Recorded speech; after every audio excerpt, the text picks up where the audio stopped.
Good morning বন্ধুরা। আজ হলো 4 মার্চ বুধবার। আজকের বরাক উপত্যকা তথা আসামের শ্রীভূমি, শিলচর, হাইলাকান্দি এবং ভারতের বিভিন্ন প্রান্তের আজকের সকালের বিশেষ বিশেষ খবরগুলি হলো: মধ্যপ্রাচ্যের আকাশে যুদ্ধের কালো মেঘ আরও ঘন হচ্ছে। যুক্তরাষ্ট্র ইসরায়েলের যৌথ সামরিক অভিযানে রণক্ষেত্রে পরিণত হয়েছে ইরান। এই পরিস্থিতিতে মার্কিন প্রেসিডেন্ট ডোনাল্ড ট্রাম্প শীঘ্রই ইরানের জনগণের উদ্দেশ্যে ভাষণ দিতে পারেন বলে জানা গেছে। ওয়াশিংটনের তরফে স্পষ্ট বার্তা, যুদ্ধ শেষ না করা পর্যন্ত অভিযান থামবে না। রবিবার ভোর থেকে ইরানের বিভিন্ন প্রান্তে একযোগে হামলা চালায় মার্কিন ও ইসরায়েলি বাহিনী। লক্ষ্য ছিল ইরানের ব্যালিস্টিক ক্ষেপণাস্ত্র ঘাঁটি, নৌবাহিনীর যুদ্ধজাহাজ ও কৌশলগত সামরিক স্থাপনা। রাজধানী তেহরানে একের পর এক বিস্ফোরণে কেঁপে উঠে ভবন। আকাশ দেখে যায় ধোঁয়াশার কুণ্ডলিতে। ইরানের রাষ্ট্রীয় সংবাদ মাধ্যমের দাবি, এই অভিযানে 550-এরও বেশি মানুষের মৃত্যু হয়েছে।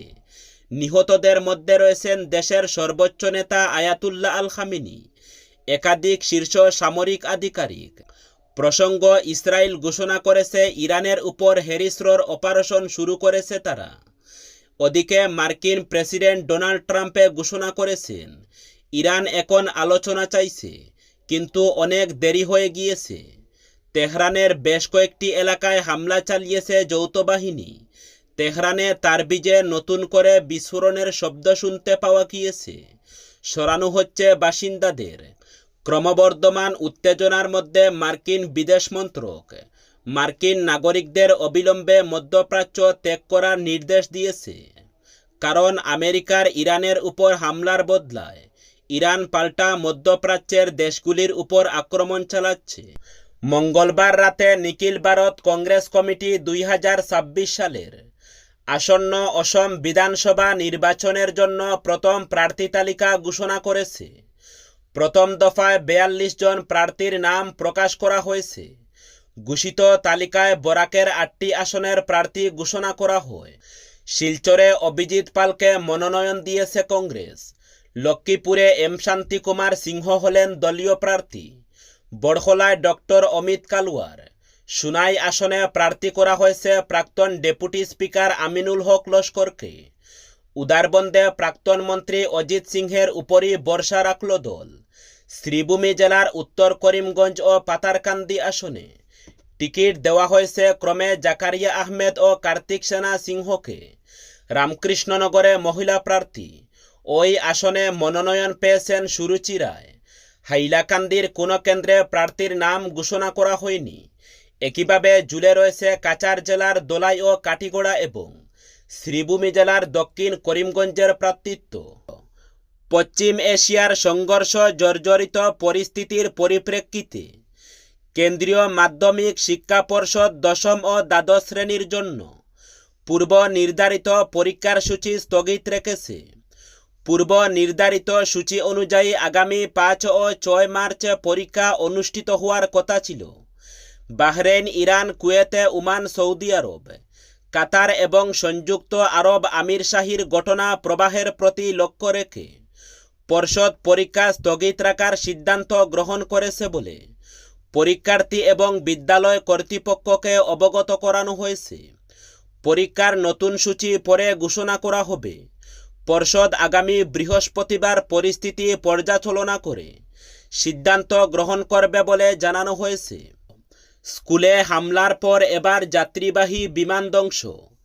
আমেরিকা ইরান ইসরায়েল যুদ্ধে এই মুহূর্তের সবচেয়ে বড় খবর। যৌথ বাহিনীর হামলায় ধ্বংস ইরানের যাত্রীবাহী বিমান। ভয়ঙ্কর দাবি ইরানের বিভিন্ন সংবাদ মাধ্যমের। ইরানের বিভিন্ন সংবাদ মাধ্যম দাবি করেছে ইরানের বুশেহরে মার্কিন ইসরায়েলি হামলায় ধ্বংস হয়েছে একটি যাত্রীবাহী বিমান। সুনাই বিধানসভা কেন্দ্র থেকে কংগ্রেসের প্রার্থী হিসাবে নাম ঘোষণার পরই দলীয় ঐক্যের বার্তা দিলেন আমিনুল হক লস্কর। তিনি জানিয়েছেন, যারা এই আসনে টিকিট প্রত্যাশী ছিলেন তাদের প্রত্যেকের বাড়িতে গিয়ে ব্যক্তিগতভাবে সহযোগিতা ও সমর্থন চাইবেন। মঙ্গলবার রাতে নিখিল ভারত কংগ্রেস কমিটি ঘোষিত প্রার্থী তালিকায় সুনাই আসনে আমিনুল হক লস্করের নাম প্রকাশিত হয়। এরপর সমর্থকদের সামনে বক্তব্য রাখতে গিয়ে তিনি বলেন, দলের সকলের সহযোগিতা ছাড়া বিপুল ভোটে জয়ী হওয়া সম্ভব নয়। ঘোষণার পরই তিনি রাতেই দুজন দলীয় টিকিট প্রত্যাশীর বাড়িতে গিয়ে তাদের সহযোগিতা প্রার্থনা করেন। তার মতে দলীয় ঐক্য বজায় রেখে নির্বাচনে লড়াই করাই হবে প্রধান লক্ষ্য। প্রাক্তন বিধায়ক আমিনুল আরও বলেন, এবার তিনি সবার সমর্থন ও সহযোগিতায় সুনাই আসনে বিপুল ভোটে জয়লাভ করবেন বলে আশাবাদী। পাশাপাশি গৌরব গগৈয়ের হাতে শক্ত করতে বরাক উপত্যকা থেকে অধিক সংখ্যক কংগ্রেস প্রার্থীকে জয়ী করার আহ্বান জানান তিনি। 2 মাস পর থেকে পাওয়া যাবে না রান্নার গ্যাস। পশ্চিম এশিয়ার যুদ্ধের পরিস্থিতি আরও গাঢ় হওয়ায় বিশ্বের অন্যতম গুরুত্বপূর্ণ তেল বাণিজ্য পথ হরমুজ প্রণালী বন্ধ করে দিয়েছে ইরান। এই সিদ্ধান্তের ফলে ভারতের জ্বালানি ক্ষেত্র এক বিরাট চ্যালেঞ্জের মুখে পড়েছে। ভারতের মোটে আমদানির প্রায় অর্ধেক দৈনিক 25 থেকে 27 লক্ষ ব্যারেল এই পথ দিয়েই আসে। ইরাক, সৌদি আরব, সংযুক্ত আরব আমিরশাহী এবং কুয়েতের মতো দেশ থেকে তেল সরবরাহ বন্ধ হয়ে যাওয়ায় ভারত সরকার এবং রাষ্ট্রায়ত্ত তেল সংস্থাগুলি রাশিয়া থেকে আমদানি বাড়ানোর কথা ভাবছে বলে খবর। সম্প্রতি আমেরিকার সঙ্গে আলোচনার পর ভারত রাশিয়ান তেলের আমদানি কমিয়েছিল, কিন্তু বর্তমান জরুরি পরিস্থিতি বিবেচনা করে আবারও রাশিয়ার দিকে ঝুঁকতে চলছে। বর্তমানে এশিয়ার সমুদ্রে প্রায় 1 কোটি ব্যারেল রাশিয়ান তেল মজুদ রয়েছে, যা ভারতের জন্য বড় স্বস্তির কারণ হতে পারে। ভারত তার মোটে জ্বালানির প্রয়োজনের 88% আমদানি করে। তাই হরমুজ প্রণালীর এই আচাল অবস্থা দেশের জ্বালানির দাম এবং যোগানকে মারাত্মকভাবে প্রভাবিত করতে পারে। যদিও ভারতের কাছে বর্তমানে 10 দিনের তেল এবং কৌশলগত পেট্রোলিয়াম ভান্ডার মজুত রয়েছে, কিন্তু সংকট দীর্ঘস্থায়ী হলে এই মজুত যথেষ্ট হবে না। তেলের চেয়েও ভারত বেশি চিন্তিত এলপিজি রান্নার গ্যাস এবং এলএনজি সরবরাহ নিয়ে। ভারতে ব্যবহৃত রান্নার গ্যাসের 80 থেকে 85% আমদানি করা হয় এবং এর বেশিরভাগই আসে হরমুজ প্রণালী দিয়ে। অপরিশোধিত তেলের মতো এলপিজির জন্য ভারতের কাছে বড় কোনো কৌশলগত ভান্ডার নেই, যা এই সংকটকে আরও গভীর করে তুলছে। বাজার বিশেষজ্ঞরা সতর্ক করেছেন, যদি হরমুজ প্রণালী দীর্ঘ সময়ের জন্য বন্ধ থাকে তবে দেশে রান্নার গ্যাসের তীব্র সংকট দেখা দিতে পারে। সংকট বাড়লে এলপিজি সরবরাহের রেশিং বা নির্দিষ্ট সীমা বেঁধে দেওয়া হতে পারে বলেও বিভিন্ন রিপোর্টে আশঙ্কা করা হচ্ছে। দলাই তানাউদ্দিন বাগাবাজার এলাকায় জাতীয় সড়ক 306 মাত্র 1 কিলোমিটার বাজার অংশ এখন নিত্যদিনের দুর্ভোগের প্রতীক। বাজারের এক প্রান্ত থেকে অন্য প্রান্তে পৌঁছাতে সময় লাগছে প্রায় 1.5 ঘন্টা পর্যন্ত। প্রতিদিন সকাল থেকে রাত পর্যন্ত দীর্ঘ যানজটে স্থবির হয়ে পড়েছে গোটা এলাকা। স্থানীয়দের অভিযোগ, বাজারের অধিকাংশ ব্যবসায়িক প্রতিষ্ঠান ধীরে ধীরে সড়কের উপর পর্যন্ত বিস্তৃত হয়েছে। অনেক ক্ষেত্রে দোকানের সামগ্রী ও অস্থায়ী স্টল সড়কের অংশ দখল করে রাখায় যান চলাচলের পথে সংকুচিত হয়ে পড়েছে। ব্যবসায়ীরা ক্ষুদ্র বিক্রেতাদেরও সড়কের উপর বসার সুযোগ দেওয়ায় পরিস্থিতি আরও জটিল হয়েছে।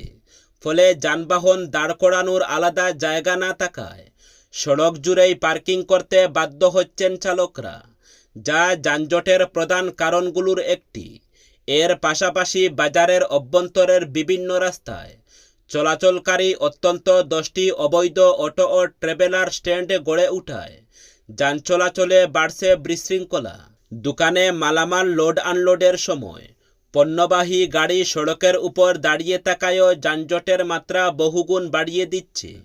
এই যানজটের কারণে সবচেয়ে বেশি ভোগান্তিতে পড়ছেন দূরপাল্লার যাত্রী, স্থানীয় স্কুল কলেজের ছাত্রছাত্রী এবং জরুরি পরিষেবার যানবাহন।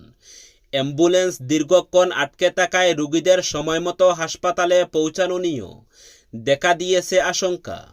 প্রতিদিন কর্মস্থলগামী মানুষকেও ঘন্টার পর ঘন্টা রাস্তায় কাটাতে হচ্ছে।